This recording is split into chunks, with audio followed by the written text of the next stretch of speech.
तो चलिए आज के इस विश्लेषण में सीधे मुद्दे पर आते हैं। आज हम जिस विषय पर बात करने वाले हैं ना, वो किसी आम विषय से बहुत अलग और बेहद संवेदनशील है।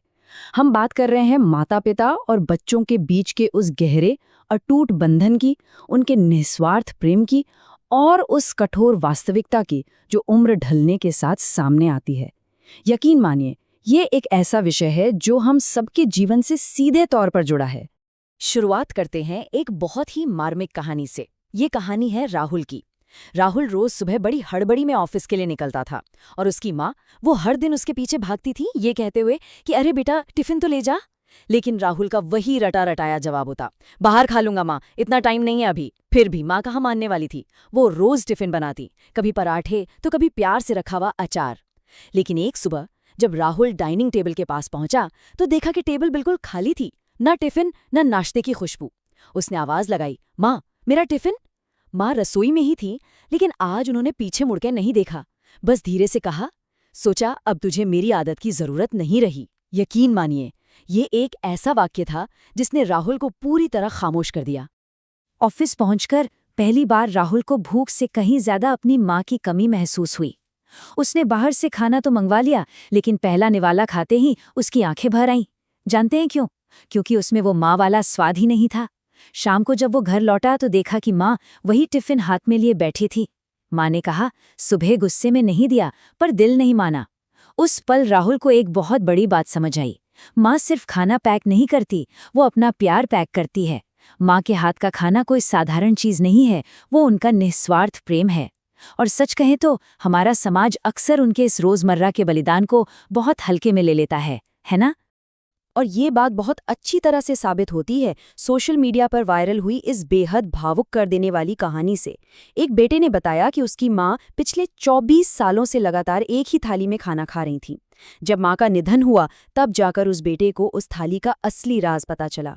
वो कोई आम थाली नहीं थी, वो थाली उस बेटे को 7वीं क्लास में इनाम के तौर पर मिली थी। अब सोचिए, सिर्फ इसलिए उस माँ ने 24 सालों तक उसी थाली में खाना खाया। ये सुनकर किसी की भी आंखें नम हो जाएंगी। सच में माता पिता अपने बच्चों की छोटी छोटी उपलब्धियों में अपनी पूरी जिंदगी की खुशी ढूंढ लेते हैं। खैर, इन भावनाओं से निकलकर अब जरा वास्तविकता की ओर चलते हैं। अब सोचने वाली बात यह है कि जब वो पीढ़ी जिसने हमें अपना सब कुछ दे दिया, जब वो बूढ़ी होती है तो क्या होता है। अब हम थोड़े जज्बातों से बाहर आकर थोड़े दिमाग से स्थिति का विश्लेषण करेंगे। हमें खुद से ये पूछना होगा कि आज की पीढ़ी माता पिता के इस असीम समर्पण का बदला उनके बुढ़ापे में किस तरह चुका रही है।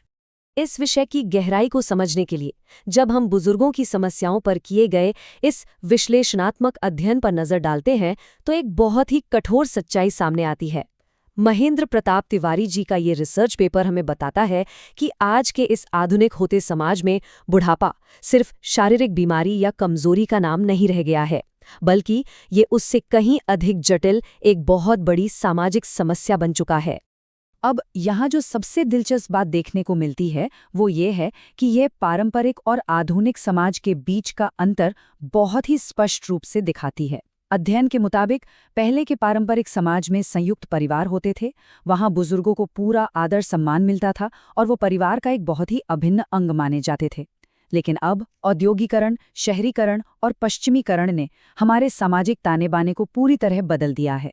अब जमाना न्यूक्लियर फैमिलीज और व्यक्तिवाद का है। और सबसे दुखद बात यह है कि इस आधुनिक समाज में बुजुर्गों को अक्सर एक आर्थिक बोझ के रूप में देखा जाने लगा है। नई पीढ़ी अब अक्सर सिर्फ अपने बच्चों के लालन पालन तक ही सीमित होकर रह गई है। इस सामाजिक बदलाव का बुजुर्गों के मानसिक स्वास्थ्य पर जो असर पड़ता है ना, वो बहुत ही भयंकर है। अध्ययन स्पष्ट रूप से बताता है कि शारीरिक बीमारियों से भी ज्यादा आज के बुजुर्ग मनोवैज्ञानिक समस्याओं से जूझ रहे हैं। अकेलापन, अवसाद यानी डिप्रेशन, अलगाव और मायूसी, ये सब उनके जीवन में घर कर चुके हैं। आप खुद सोचिए, जब वो देखते हैं कि जिन बच्चों के लिए उन्होंने अपनी सारी सुख सुविधाएं छोड़ दी, वही आज उन्हें बोझ समझ रहे हैं, तो उनका आत्मविश्वास कैसे नहीं टूटेगा। और अगर वो आर्थिक रूप से निर्भर हैं, तो ये अपमान और अकेलापन और भी कई गुना बढ़ जाता है। आधुनिक समाज की इस उपेक्षा की तुलना अगर हम अपनी प्राचीन सांस्कृतिक जड़ों से करें तो एक बहुत बड़ा विरोधाभास नजर आता है। तैत्तिरीयोपनिषद, जिसके बारे में कहा जाता है कि इसकी रचना हरियाणा के कैथल जिले के गांव तित्रम के आसपास हुई थी, वो हमें क्या सिखाता है? मातृ देवो भव, पितृ देवो भव, यानी माता देवतुल्य हैं और पिता भी देवतुल्य हैं। हमारी संस्कृति तो हमें ये सिखाती आई है कि घर आए अतिथि से भी पहले माता-पिता को ईश्वर मानो। तो फिर सोचने वाली बात ये है कि आज हम अपने इन कर्तव्यों से इतने दूर कैसे हो गए। जीवन के इस चक्र में एक अंतिम सत्य भी है, और वो है मृत्यु। अब हम शोक और सदमे पर काम करने वाली संस्था क्रूज बेरीवमेंट सपोर्ट के कुछ अहम डेटा के जरिए जीवन के उस आखिरी पड़ाव की बात करेंगे। जब किसी के माता पिता इस दुनिया से जाते हैं ना, तो पीछे छूट गए बच्चों को जिस गहरे और जटिल शोक से गुजरना पड़ता है, उसे शब्दों में बयान करना नामुमकिन है। हम सब जानते हैं कि ये प्रकृति का नियम है, लेकिन फिर भी जब ये होता है तो हमें अंदर तक पूरी तरह झकझोर कर रख देता है। आइए आगे बढ़ते और देखते हैं कि ये बात कैसे हमारी पहचान से जुड़ती है। माता पिता के जाने के बाद जो सबसे बड़ा सदमा लगता है वो है हमारी खुद की पहचान में आया वो अचानक बदलाव। क्रूज बेरीवमेंट सपोर्ट के अनुसार जब माता पिता की मृत्यु होती है तो पीढ़ियों का पूरा संतुलन ही बदल जाता है।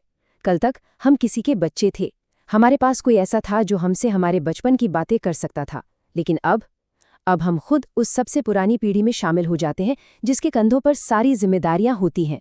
ये एक बहुत बड़ा मनोवैज्ञानिक झटका है, क्योंकि हमने अपने बीते कल से, अपने बचपन से जुड़ा अपना सबसे मजबूत संपर्क हमेशा के लिए खो दिया होता है।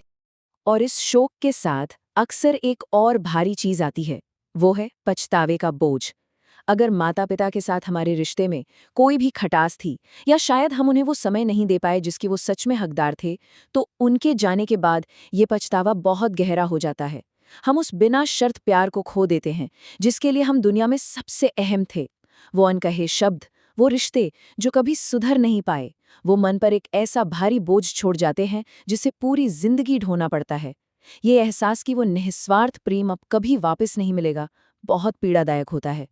और अंत में ये पूरी चर्चा हमें इस एक गहरे और चुभने वाले सवाल पर लाकर खड़ी कर देती है, हम अपने माता पिता के प्यार को तब क्यों समझते हैं जब वो सिर्फ यादों में रह जाते हैं। आज हमने इस विश्लेषण में जो कुछ भी देखा और समझा, वो सब हमें एक ही बात की ओर इशारा करता है। हमें समय रहते पीढ़ियों के बीच की इस खाई को पाटना होगा, उनके अकेलेपन को, उनके अवसाद को समझना होगा। इससे पहले कि वक्त रेत की तरह हमारे हाथों से फिसल जाए, आइए हम अपने कर्तव्यों को पहचानें, अपने माता पिता को वो प्यार और सम्मान दें जिसके वो वास्तव में हकदार हैं। ये एक ऐसा सवाल है जिस पर हम सबको बहुत गहराई से विचार करने की ज़रूरत है। इस विश्लेषण में हमारे साथ जुड़ने के लिए आपका